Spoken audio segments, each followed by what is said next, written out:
Halo, bertemu lagi dengan Rizka Dila di Cetak Gol edisi 18 Januari 2021. Untuk memulai perjumpaan kita hari ini, tonton dulu kumpulan berita singkat terupdate berikut ini.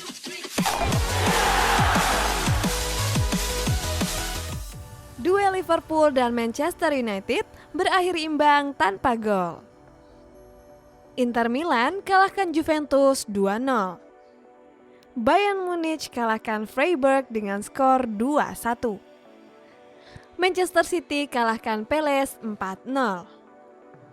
Napoli menang telak 6-0 atas Fiorentina. Tottenham kalahkan Sheffield 3-1. Ajax menang tipis 1-0 atas Feyenoord. Lewandowski sukses pecahkan rekor. The Fox raih kemenangan atas Southampton. AC Milan tunda perjalanan ke Cagliari. Gol akrobat warnai kemenangan Spurs. Alisson Becker, Man of the Match Derby Merah. Mesut Ozil konfirmasi tinggalkan Arsenal menuju Fenerbahce. Barcelona kalah 2-3 dan gagal juara dari Athletic Bilbao. Luka Jovic langsung cetak gol perdana untuk Frankfurt. John Stones, Man of the Match Manchester City versus Crystal Palace. Thiago Alcantara jalani debut bersama Liverpool. Liverpool merosot ke peringkat 3. Ronaldo mandul di laga melawan Inter Milan. Kiper Persib jalani menu latihan dengan Luizinho. Gaduh suara fans Liverpool dan Manchester United usai dipaksa berbagi poin. Ada apa dengan lini depan Liverpool? MU dan Chelsea belum ada pergerakan dekati Rice. Arturo Vidal pecah telur setelah 2087 hari tidak mencetak gol. Mario Mandzukic 10 bulan tidak main bola. Dua capres Barcelona tak inginkan Eric Garcia. Liverpool mandul. David Moyes beri kabar buruk buat MU. Nicolo Barella menjadi Man of the Match Inter versus Juventus. Dalam pertarungan tim papan atas Premier League antara Liverpool dan Manchester United yang digelar di Stadion Anfield harus berakhir dengan skor kacamata. Dalam pertandingan Liverpool versus Manchester United minggu kemarin, keduanya harus rela berbagi 1 poin. The Reds mendominasi jalannya pertandingan dengan penguasaan bola sebesar 65%. Dominasi Liverpool terlihat dari jumlah umpannya yang mencapai 667 umpan, bandingkan dengan Manchester United yang cuma catatkan 344 umpan. Walaupun tampil menekan, nyatanya Liverpool gagal menciptakan banyak peluang bersih. Dari 17 tendangan, cuma 3 yang mengarah ke gawang David De Gea. Di sisi lain, skuad The Red Devils tampil solid dalam bertahan. Skuad asuhan Ole Gunnar Solskjaer tersebut mencatatkan 20 tackle dan 33 sapuan keluar. Inter Milan berhasil kalahkan Juventus di Stadion San Siro. Dalam laga itu, Nerazzurri berhasil mencetak 2 gol ke gawang lawan. Dalam lanjutan Serie A pekan ke-18, Inter Milan menghadapi raksasa Serie A Juventus. Tampil dengan skuad terbaiknya, Nerazzurri berhasil nutup pertandingan dengan skor 2-0. 2 gol tersebut diciptakan Arturo Vidal pada menit ke-12 dan Nicolo Barella pada menit ke-52. Menjalani laga sebagai tim tuan rumah, Inter Milan berhasil menunjukkan penampilan menekan. Walaupun cuma mencatatkan 48% penguasaan bola, Nerazzurri norehkan 17 tendangan dan 5 diantaranya mengarah ke gawang. Bandingkan dengan Juventus yang meraih 52% penguasaan bola, tapi cuma catatkan 9 tendangan. Di sisi lain, jumlah operan keduanya berbanding sedikit, di mana Inter Milan mencatatkan 515 operan, sedangkan Juventus 524 operan. Dengan kemenangan ini, Inter Milan berhasil kumpulkan 40 poin, menjadikan perolehan poinnya sama dengan AC Milan di puncak klasemen. Sementara Juventus masih bertengger di peringkat 5 dengan koleksi 33 poin. Mesut Ozil resmi tinggalkan Arsenal dan menuju ke Fenerbahce pada musim ini. Gelandang asal Jerman tersebut memutus kontraknya di Stadion Emirates. Kabar kepindahan Mesut Ozil ke Fenerbahce diketahui melalui unggahan jurnalis asal Italia Fabrizio Romano. Dalam cuitan Twitternya, Romano bilang Ozil akan menandatangani kontrak barunya pada akhir pekan ini. Hengkangnya Ozil dari Stadion Emirates bukan hal yang mengejutkan. Pasalnya, sudah banyak yang memprediksi hal tersebut. Apalagi, Ozil sudah nggak pernah dimainkan lagi sejak awal musim 2020-2021 ini. Sebelumnya, mantan bintang timnas Jerman ini juga sudah berpamitan dengan rekan satu tim dan para staf klub di pusat pelatihan London Colney pada akhir pekan kemarin. Kepindahan Ozil ke Turki menyudahi masa tinggalnya selama 7,5 tahun di London Utara. Arsenal juga ngasih izin Ozil terbang langsung ke Turki untuk menyelesaikan transfer kepindahannya. AC Milan mengumumkan 2 pemainnya yang terinfeksi virus corona, yakni Hakan Calhanoglu dan Theo Hernandez. AC Milan mengumumkan hasil swab tes molekuler dari Hakan Calhanoglu dan Theo Hernandez yang kembali positif, sedangkan seluruh sisa timnya hasilnya negatif. Alhasil, Hakan dan Theo langsung dikarantina di rumah. Semua pemain lain dan staf akan terus mengikuti monitor ketat berdasar dari petunjuk protokol saat ini. Bagi Milan, ini bukan kasus pertama pemain atau stafnya yang dinyatakan positif COVID-19. Sebelumnya, juru taktik Rossoneri, Stefano Pioli juga pernah dikabarkan terinfeksi virus corona. Selain itu, ada Zlatan Ibrahimovic, Daniel Maldini, Ante Rebic, dan Rade Krunic yang juga pernah dinyatakan positif COVID-19 di skuad AC Milan. Italia sempat lumpuh karena pandemi virus corona. Secara keseluruhan, ada 2,35 juta kasus COVID-19 terkonfirmasi di negeri Pisa. Kita mulai dari daratan Inggris. Everton pastikan transfer James Rodriguez dari Real Madrid gratis.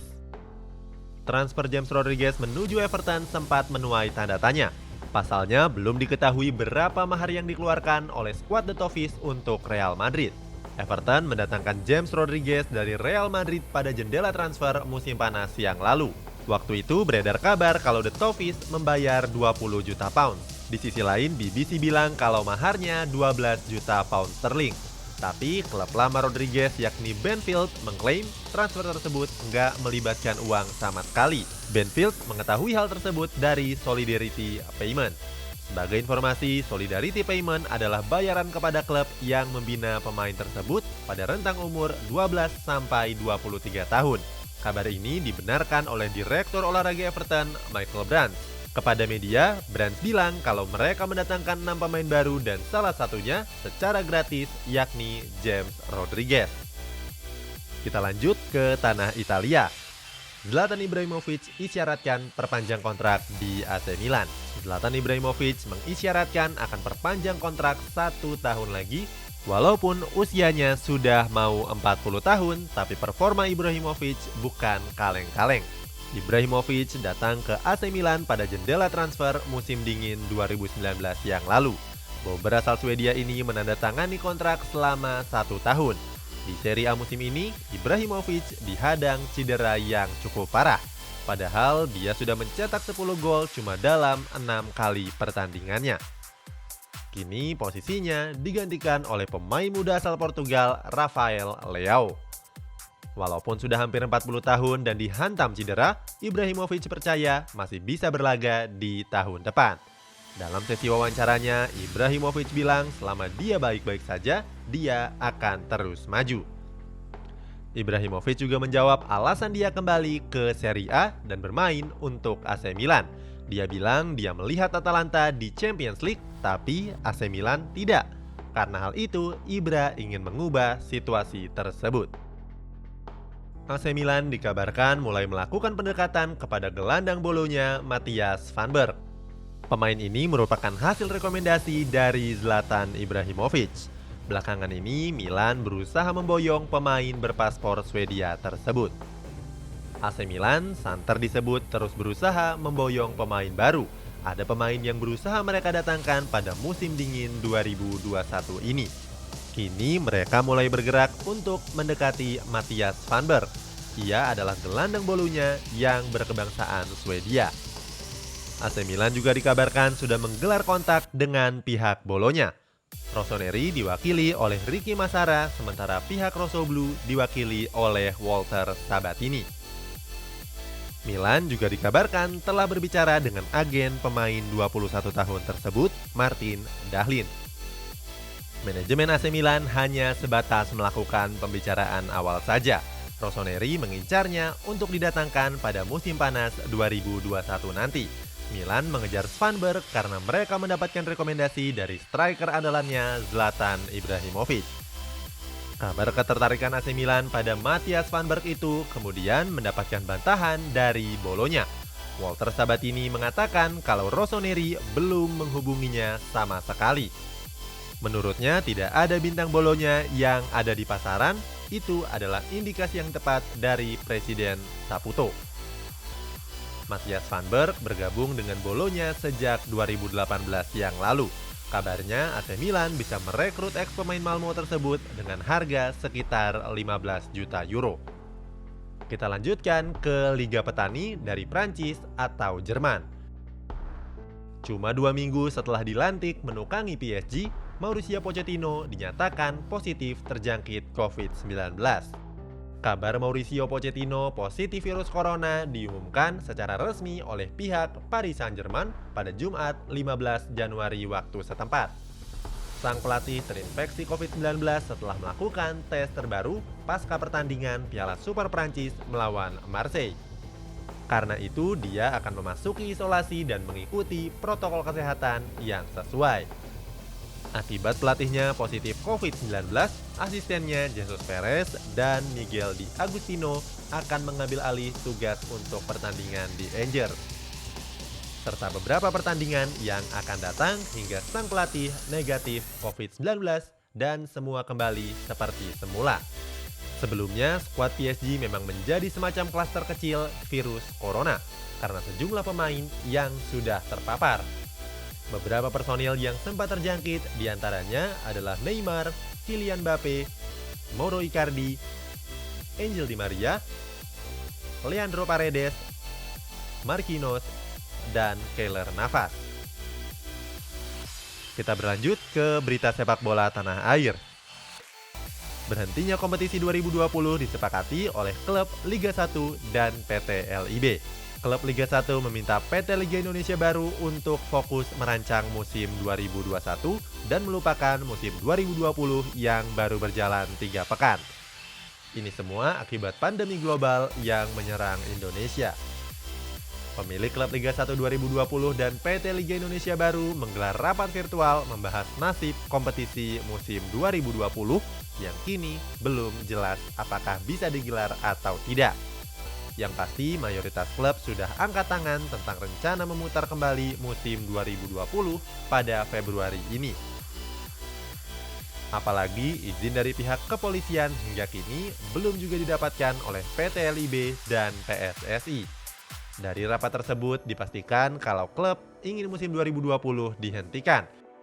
Dan PT LIB mulai sekarang fokus merancang bagaimana kompetisi 2021 digulirkan pada Maret mendatang hingga November 2021.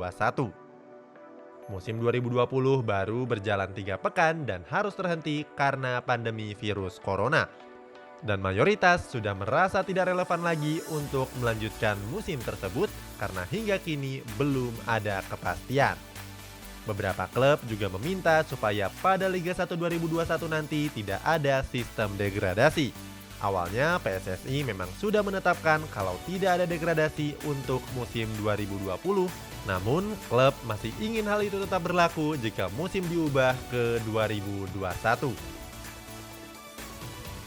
PSSI menghormati keputusan dari AFC yang resmi membatalkan Piala Asia untuk kelompok usia U16 dan Piala Asia U19 2020. Ketua PSSI mengatakan kalau pihaknya akan menghormati keputusan AFC tentang pembatalan Piala Asia 2020. Menyikapi keputusan dari AFC membatalkan Piala Asia U16 dan U19, Ketua Umum PSSI Muhammad Iriawan menghormati keputusan tersebut. Dia mengatakan kalau PSSI punya waktu yang lebih panjang untuk skuad timnas U16 dan U19-nya. AFC membatalkan Piala Asia U16 dan U19 karena pandemi COVID-19 yang belum mereda juga. Selain kompetisi Piala Asia untuk sepak bola pria, AFC juga membatalkan kompetisi sepak bola wanita, futsal, dan sepak bola pantai. Piala Asia U16 sedianya akan diselenggarakan di Bahrain pada November 2021 mendatang. Indonesia tergabung bersama China, Arab Saudi, dan Jepang. Sedangkan untuk Piala Asia U19 seharusnya berlangsung pada bulan Oktober 2021 di Uzbekistan. Indonesia berada di grup A bersama Uzbekistan, Kamboja, dan Iran. Meski belum menentukan waktu yang pasti tentang penyelenggaraan kedua kompetisi itu, tetap akan digelar pada 2023 dengan nama dan kompetisi yang baru. Nama kompetisi akan menjadi Piala Asia U20 2023 dan Piala Asia U17 2023. Sementara hak tuan rumah tetap diberikan kepada Uzbekistan dan Bahrain. Sebelum ada pembatalan, timnas U16 masih berlatih secara virtual di bawah pengawasan langsung dari pelatih kepala Bima Sakti. Itulah sejumlah berita terupdate hari ini. Terima kasih sudah nonton videonya sampai habis. Kalau kamu suka jangan lupa like dan share. Dan jangan lupa juga subscribe untuk lihat aku setiap hari dan dapetin info terbaru setiap harinya. Saya Rizka Dila pamit undur diri dan sampai jumpa.